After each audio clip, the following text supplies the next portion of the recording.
another controversial book take as a psychologist.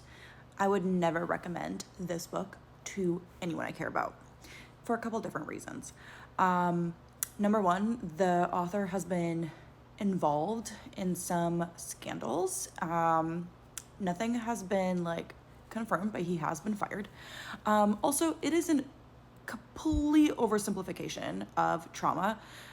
It makes it seem like there is no cure for trauma. He kind of continuously makes it seem like it's something just going to haunt you forever, which it can without treatment. Of course it can, and especially with stigma around trauma.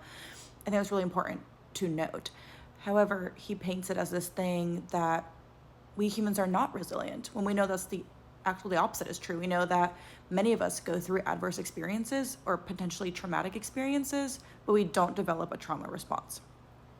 Another thing that he talks about that is not necessarily true is the complete focus on the physical sides of trauma, which I think is incredibly important. I think there's so much benefit to being present in your body, understanding how untreated trauma can affect you, but discounting the things that we also know work, such as the exposure-based treatment of trauma. Of course, this is done only after safety skills have been established, and it's done with the complete consent of the client or the patient. But we know that that's something that can actually be helpful, and it does not necessarily re-traumatize you, depending on if it's done correctly.